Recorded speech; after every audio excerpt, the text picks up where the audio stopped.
నమస్తే, welcome to prime 9 come to the point. ఈ రోజు మన కమ్ టు ద పాయింట్ కార్యక్రమంలో మాట్లాడుకునే పాయింట్ ఏంటో తెలుసా? అసలు డిప్యూటీ సీఎం పవన్ కళ్యాణ్కి 5 శాఖలు ఎందుకు? రాజకీయ అనుభవం లేదు కదా, 5 శాఖలు ఎందుకని చాలా మంది విరుచుకుపడ్డారు, చాలా మంది విమర్శలు కూడా చేశారు. మరి ఒక్కడు 5 శాఖలను ఎలా నిర్వర్తిస్తున్నాడు, ఏ విధంగా వినూత్నంగా ఆలోచిస్తున్నాడు అని తెలుసుకోవాలంటే మాత్రం తప్పకుండా ఈ వీడియో చివరి వరకు చూడాల్సిందే. 10 మందికి తప్పకుండా షేర్ చేయాల్సిందే. ఎందుకు షేర్ చేయాలి అనేది కూడా నేను చెప్తా. ఇప్పుడు ఒక శాఖ తీసుకున్న మంత్రులు ప్రెజెంట్ కానీ, లేకపోతే గతంలో ఒక శాఖను నిర్వహించిన మంత్రులు కానీ ఆశ్చర్యపోయేలాగా 5 శాఖలను తీసుకొని ఒక్కొక్కళ్ళకి కాదు 10 మందికి ఆదర్శప్రాయంగా ఎలా నిలుస్తున్నాడు, ఈ ఆలోచన విధానం అనేది ఎంత వినూత్నంగా ఉంది అనేది మనమందరం తెలుసుకోవాల్సిన అవసరం ఉంది. కాబట్టి మీరు తప్పకుండా ఈ వీడియో చివరి వరకు చూడండి. నేను చెప్పింది కనుక వాస్తవం అని మీకు అనిపిస్తే మాత్రం తప్పకుండా ఒక లైక్ చేయండి, సబ్స్క్రైబ్ చేసుకోండి, 10 మందికి మాత్రం తప్పకుండా షేర్ చేయండి. సో కమ్ టు ద పాయింట్లోకి వెళ్ళిపోదాం. అయితే డిప్యూటీ సీఎం పవన్ కళ్యాణ్ తీసుకున్న 5 శాఖలు ఏమిటి అంటే గ్రామీణాభివృద్ధి, పంచాయతీరాజ్, శాస్త్ర సాంకేతికత, పర్యావరణం, అటవీ శాఖ మంత్రిగా ఆ 5 శాఖలను తీసుకున్నారు. ఒక్కొక్క శాఖ గురించి ఒక్కొక్క వినూత్న కార్యక్రమం చేపట్టారు. అదేంటో చూద్దాం. అందులో మొదటిది గ్రామీణాభివృద్ధి గురించి ఆయన ఏం చేశారు, ఎటువంటి చర్యలు తీసుకున్నారు, ఎటువంటి రికార్డులు బ్రేక్ చేశారు అనేది చూద్దాం. అయితే పవన్ కళ్యాణ్ గ్రామీణాభివృద్ధి కోసం ఏం చేశారు, గ్రామీణాభివృద్ధి శాఖ మంత్రిగా ఉన్నారు కదా, ఆయన ఏం చేశారు అని తెలుసుకునే ముందు గ్రామీణ అంటే జాతీయ గ్రామీణ ఉపాధి హామీ పథకం గురించి మనం తెలుసుకోవాలి.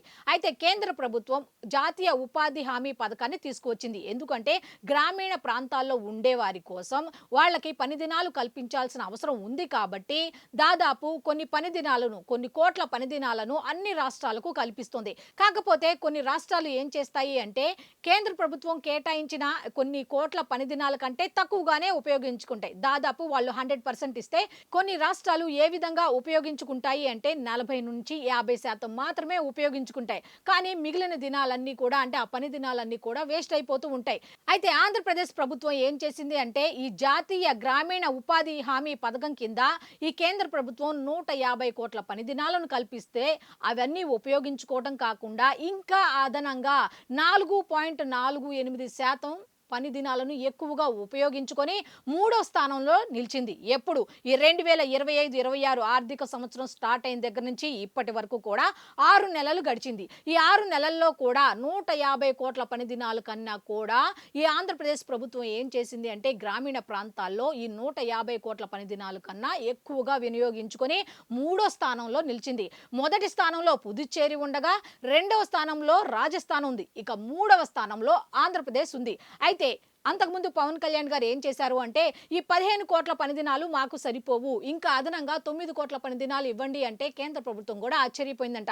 చాలా రాష్ట్రాలు ఇలాగే చెబుతాయి, కానీ అవి వాడేది 40 నుంచి 50% మాత్రమే, మిగతావన్నీ కూడా మురిగిపోతాయి, వేస్ట్ అయిపోతాయి అని ఆలోచించిన సమయంలో లేదు నేను చేసి చూపిస్తా అన్న ఉద్దేశంతో ఈ 150 కోట్ల పని దినాలను కూడా కంప్లీట్ చేసి ఇంకా అదనంగా ఎప్పుడు ఈ 6 నెలల్లోనే కంప్లీట్ చేసి ఇంకా అదనంగా 4.48% ఎక్కువ పని దినాలను పని చేయించుకొని వాటిని ఉపయోగించుకున్నారు. కాబట్టే 3వ స్థానంలో నిలిచినట్టుగా తెలుస్తోంది.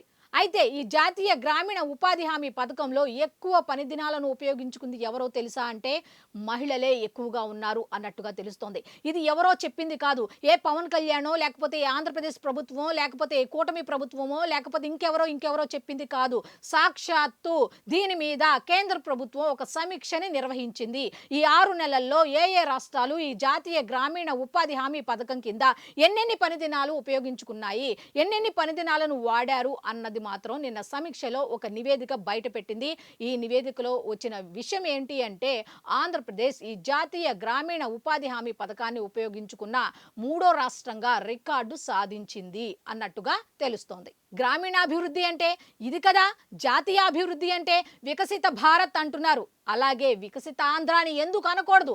వికసిత భారత్ కావాలి అంటే వికసిత ఆంధ్ర అనేది జరగాలి. వికసిత ఆంధ్ర ఎప్పుడు జరుగుతుందంటే గ్రామాలు అభివృద్ధి చెందినప్పుడు మాత్రమే జరుగుతుంది అని పవన్ కళ్యాణ్ ఈ గ్రామీణాభివృద్ధి శాఖను ఎంచుకున్నారా అంటే అవుననే చెప్తున్నారు చాలా మంది. ఇక 2వ శాఖ పంచాయతీరాజ్ శాఖలో ఎన్ని వినూత్న కార్యక్రమాలు చేపట్టారు అనేది కూడా తెలుసుకుందాం. అయితే మనం ముందుగా శాస్కి గురించి తెలుసుకోవాలి. శాస్కి అంటే రాష్ట్రాల మూలధన పెట్టుబడులపై ప్రత్యేక సాయం అన్నమాట. దీనికి సంబంధించి మనం మాట్లాడుకోవాలంటే కేంద్ర ప్రభుత్వం స్పెషల్గా కొంత గ్రాంట్ అయితే ఇస్తుంది రాష్ట్రాలకు. ఆ రాష్ట్రాలు అయితే వీటిని ఉపయోగించుకోవచ్చు, కానీ తిరిగి కేంద్ర ప్రభుత్వానికి చెల్లించాల్సిన అవసరం లేదు. అయితే 2014లో ఆంధ్ర రాష్ట్రం విడిపోయింది. అప్పటి నుంచి రోడ్ల పరంగా చూసుకుంటే 40% దెబ్బతిన్నాయి. టూరిజం ప్రకారం చూస్తే వెనకబడిపోయింది. అభివృద్ధి పరంగా చూస్తే వెనకబడిపోయింది.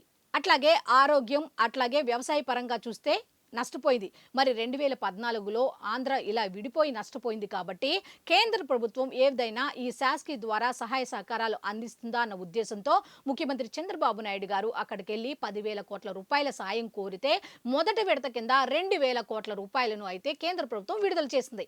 అయితే ఈ 2,000 కోట్ల రూపాయలను మన పంచాయతీరాజ్ శాఖ మంత్రి ఉప ముఖ్యమంత్రి పవన్ కళ్యాణ్ గారు ఏం చేయబోతున్నారు అంటే ఒక సమీక్ష నిర్వహించారు. ఆ సమీక్షలో ఎటువంటి ఆదేశాలు జారీ చేశారు అని తెలుసుకోవాలంటే మాత్రం తప్పకుండా ఫాలో అవ్వండి. దెబ్బతిన్న రోడ్లను మొదట ఒక 1000 కిలోమీటర్ల వరకు పునరుద్ధరించాలి. ఫస్ట్ ఒక 1000 కిలోమీటర్ల వరకు అయితే పునరుద్ధరించాలి. క్వాలిటీ ముఖ్యం, క్వాంటిటీ ముఖ్యం కాదు. క్వాలిటీనే ముఖ్యం. నాకు క్వాలిటీ ఉండాలి. క్వాలిటీలో గనక ఎటువంటి తేడా వచ్చినా ఎవరైతే దీని మీద అధికారులుగా నియమించబడుతున్నారో వాళ్ళైతే శిక్షార్హులు. వాళ్ళనైతే శిక్షించే తీరతాం. అసలు ఎవరైనా సరే ఉపేక్షించేది లేదు. నాకు క్వాలిటీయే ఇంపార్టెంట్. వీటికి సంబంధించి ప్రత్యేక అధికారులను నేను నియమిస్తున్నా. వాళ్ళని నేను మానిటరింగ్ చేస్తా. నేను ఎప్పుడు వస్తానో తెలియదు. తప్పకుండా మీరు ఆ పనులు చేసేటప్పుడు నేను వస్తా, పర్యవేక్షిస్తా. తేడా వస్తే మాత్రం అసలు ఉపేక్షించేదే లేదు అన్నట్టుగా నిన్న ఒక సమీక్షను నిర్వహించి వార్నింగ్ ఇచ్చినట్టుగా తెలుస్తోంది. అయితే డిఎల్డిఓ ఆఫీసులు మొన్న నవంబర్ నుంచి మొదలయ్యాయి కాబట్టి ఈ పంచాయతీలకు సంబంధించి స్వతంత్ర ఫండ్ కింద 13,351 పంచాయతీలను స్వతంత్రంగా చేశాం. నిధులు కేటాయిస్తున్నాం. వాళ్ళు కూడా సక్రమంగా ఉపయోగించుకోవాలి. అధికారులు కూడా గ్రామీణ అభివృద్ధికి సొంతంగా వాటిని ఉపయోగించుకోవాలి అంటూ ఈ క్లస్టర్ విధానాన్ని రద్దు చేసినట్టుగా నిన్న చెప్పారు. ఇవి కేవలం రోడ్లు మాత్రమే కాదు. ఈ రోడ్లు ఒక రైతు గెలుపు అని చెప్పొచ్చు, మహిళల సేఫ్టీ అని చెప్పొచ్చు, యువతకి ఉద్యోగ ఉపాధి అవకాశాలు అని చెప్పొచ్చు, అలాగే గ్రామీణ ఆంధ్ర అని కూడా చెప్పొచ్చు. వికసిత భారత్ కాదు, వికసిత్ ఆంధ్ర అనేది స్టార్ట్ అవ్వాలి. వికసిత ఆంధ్ర అనేది స్టార్ట్ అయితే ఇంకా మిగతా రాష్ట్రాలు ఆదర్శంగా తీసుకొని ఏం చేస్తాయి, అదే విధంగా డెవలప్ చేస్తే ఏమవుతుంది, వికసిత భారత్ అనేది ఈజీగా సాధ్యమవుతుంది అనేది పవన్ కళ్యాణ్ ఆలోచన అని చాలా మంది చెప్పుకుంటున్న మాట. ఇంత వినూత్నంగా ఆలోచించే మంత్రులు ఎవరైనా ఉన్నారా నేటి కాలంలో అంటే ఎవరు ఉన్నారు, ఒక్కళ్ళైనా చెప్పండి అని నిలదీస్తున్నారు చాలా మంది. ఇక అటవీ శాఖకు వస్తే అటవీ శాఖకు సంబంధించి మొన్న ఒక నివేదిక ఒక సంస్థ అయితే వెలువరించింది. ఏమిటి అంటే అటవీ శాఖకు సంబంధించి జీవ వైవిధ్యం దెబ్బతింటోంది. అటవీ దున్నలు అనేవి కనుమరుగైపోతున్నాయి. ఆంధ్రప్రదేశ్లో అసలు ఎక్కడా కూడా అటవీ దున్నలు అనేది కనపడట్లేదు అనేది. ఇది చూడటానికి అటవీ దున్నల మనుషుల గురించే పట్టించుకోవట్లా, అటవీ దున్నల గురించి ఎవరు పట్టించుకుంటారని చాలా మంది చాలా సిల్లీ టాపిక్గా తీస్తారు. ఆయన ఏం చేశారో తెలుసా, మహారాష్ట్ర నుంచి 120 అటవీ దున్నలను తెప్పి ఈ నల్లమల అడవులలో 100 ఎకరాల భూమిని వాటి కోసం కేటాయించి అవి ఆ వాతావరణానికి అంటే ఆంధ్రప్రదేశ్కు సంబంధించిన కేవలం మహారాష్ట్రనే కాదు విదేశాల నుంచి కూడా ఒక 120 దున్నలను రప్పించారట. వాటి కోసం 100 ఎకరాల ఒక భూమిని అయితే నల్లమల అడవులలో సిద్ధం చేసి అవి ఈ వాతావరణానికి అలవాటు పడేలా చేయటమే కాదు వాటికి మెడలో ఒక చిప్ అనేది అమర్చారంట.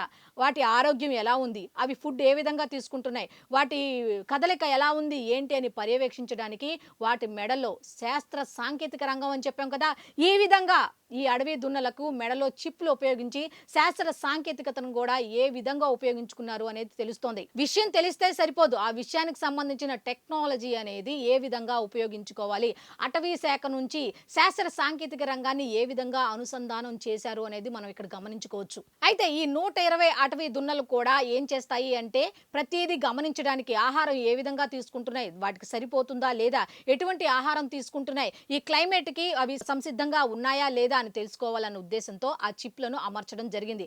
అయితే కొన్ని రోజుల తర్వాత అవి వెదర్ కి అలవాటు పడిపోయిన తర్వాత నల్లమల అడవులలో వాటిని ఫ్రీగా వదిలేయటానికి లోపలికి పంపించడానికి ప్రణాళిక అయితే సిద్ధం చేస్తున్నట్టుగా తెలుస్తోంది. ఇది కదా అటవీ శాఖ అంటే. చాలా మంది ఏం చెప్తారంటే అటవీ శాఖ అంటే దాచుకోవడానికో దోచుకోవడానికే సెలెక్ట్ చేసుకుంటారు అని అంటారు. లేకపోతే అమ్మో అటవీ శాఖ అనగానే చాలా రిస్క్ తో కూడిన పని, అసలు పవన్ కళ్యాణ్ దాంట్లో ఎందుకు వేలు పెట్టాడో, అసలు పవన్ కళ్యాణ్కి ఏం పని లేదా, ఇన్ని శాఖలు ఎందుకు అన్నారుగా. ఒక్కొక్క శాఖ ఒక్కొక్క వినూత్నం, ఒక్కొక్క శాఖ ఒక్కొక్క ఆశ్చర్యం, ఒక్కొక్క శాఖ ఒక్కొక్క అద్భుతం అని ఆయన చిత్రీకరించి మరి మనకు ఉదాహరణగా చూపిస్తున్నారని చెప్పుకోవచ్చు. ఇక నెక్స్ట్ పర్యావరణ శాఖ మంత్రి కదా. పర్యావరణం గురించి చెప్పుకోవాలంటే ఆయన పర్యావరణ శాఖ కూడా తీసుకున్నారు కాబట్టి గ్రేట్ గ్రీన్ వాల్ ఆఫ్ ఏపీగా చెప్పుకునే ఈ కోస్టల్ ప్రాంతాన్ని ఏ విధంగా డెవలప్ చేయాలి అనేది బాగా ఆలోచించి కొన్ని రకాల మొక్కలను అక్కడికి తీసుకొచ్చే ప్రయత్నం చేశారట. ఇంకో విషయం ఏంటంటే ఆ మొక్కలను ఆ తీర ప్రాంతానికి ఒక అడ్డుగోడలా నిలబడేలాగా, ఒక గ్రీన్ వాల్లా నిలబడేలాగా చేసే వినూత్న కార్యక్రమానికి కూడా ఆయన శ్రీకారం చుట్టారంట. ఇది కదా ప్రణాళిక అంటే, ఇది కదా ఆలోచన అంటే. ఇక పులికాటు సరస్సు గురించి, అట్లాగే ఎకో టూరిజంకి సంబంధించిన, అలాగే అరకుకు సంబంధించిన విషయాల గురించి చూసుకుంటే ఎన్ని రకాలుగా ఆలోచిస్తున్నారు ఒక వ్యక్తి, ఎన్ని రకాలుగా ఇన్ని రకాల వినూత్న ఆలోచనలు ఎక్కడి నుంచి వస్తున్నాయి అనేది చాలా మంది చెప్పుకుంటున్న మాట. ఇక శాస్త్ర సాంకేతిక రంగం ఐదో దానికి వస్తే ఇందాక చెప్తున్నట్టు ఒక విషయం మనం ఇక్కడ గుర్తుంచుకోవాలి. కుంకి ఏనుగులను తీసుకొచ్చారు. ఏం చేశారు అంటే నార్మల్ ఏనుగులు, సాధారణ ఏనుగులు ఈ గ్రామీణ ప్రాంతాల్లోకి వచ్చి ప్రజలను ఇబ్బంది పెట్టకుండా ఈ కుంకు ఏనుగులను కర్ణాటక నుంచి తీసుకొచ్చారు. వాటికి ఏ విధంగా ట్రైనింగ్ ఇచ్చారు అనేది మొన్న సోషల్ మీడియాలో కూడా తెగ వైరల్ అయింది. కుంకి ఏనుగులకు సంబంధించిన వార్త ఒకటి వైరల్ అయింది. కూర్చోమంటే కూర్చుంటున్నాయి, బాలు విసరమంటే విసురుతున్నాయి, రకరకాలుగా ఆటలు ఆడుతున్నాయి. అంటే ఏ విధంగా ట్రైనింగ్ ఇచ్చారు అనేది తెలుస్తుంది. అయితే ఈ కుంకి ఏనుగులు కనుక అందుబాటులో లేనప్పుడు ఏం చెయ్యాలి అనే దాని మీద కూడా ఒక ప్రయోగాత్మకంగా ఆయన ఒక డ్రైవ్ అయితే నిర్వహించడం జరిగింది. చిత్తూరు జిల్లాలో ఈ ఏఐను ఉపయోగించుకొని ఈ కుంకి ఏనుగులు అందుబాటులో లేనప్పుడు ఈ నార్మల్ ఏనుగులు గనక గ్రామాల్లోకి సరిహద్దుల్లోకి వచ్చినప్పుడు రకరకాల సౌండ్స్తో ఆ టెక్నాలజీని ఉపయోగించి, ఈ ఏఐను ఉపయోగించి సౌండ్స్ చేస్తూ వాటిని భయపట్టి వెనక్కి పంపడానికి ఈ ఏఐ టెక్నాలజీని కూడా ఉపయోగించుకొని ఒక వినూత్న కార్యక్రమానికి శ్రీకారం చుట్టారు. అంటే అతిశయోక్తి కాదు. ఇంత ఆశ్చర్యం, ఇంత ఆలోచన, ఇంత మనస్సు ఈ గ్రామీణ ప్రజల మీద అంత అభిమానం అనేది ఎవరికి ఉంటుంది అంటే ఒక మనసున్న మహారాజుకు మాత్రమే ఉంటుందని చెప్పుకుంటున్నారు. మీరు గనక ఇది మీకు భజనలా ఉంటే ఉండొచ్చేమో కానీ మీరు ఒకసారి ఆ గ్రామీణ ప్రాంతాలకు వెళ్తే తెలుస్తుంది ఆయన చేసిన వినూత్న కార్యక్రమాలు ఎంత ఆశ్చర్యాన్ని కలిగిస్తున్నాయో.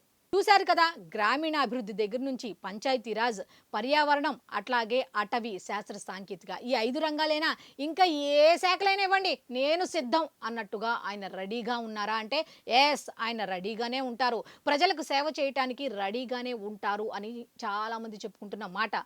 సో ఇది ఈనాటి కమ్ టు ద పాయింట్ కార్యక్రమం. మీకు తెలుసు కదా ఏం చేయాలో. ఈ వీడియో గనక మీకు నచ్చితే తప్పకుండా లైక్ చేయండి, 10 మందికి షేర్ చేయండి. ఇది ఈనాటి కమ్ టు ద పాయింట్ కార్యక్రమం. మళ్ళీ రేపు కమ్ టు ద పాయింట్ కార్యక్రమంలో కలుసుకుందాం. అంతవరకు సెలవు, నమస్కారం.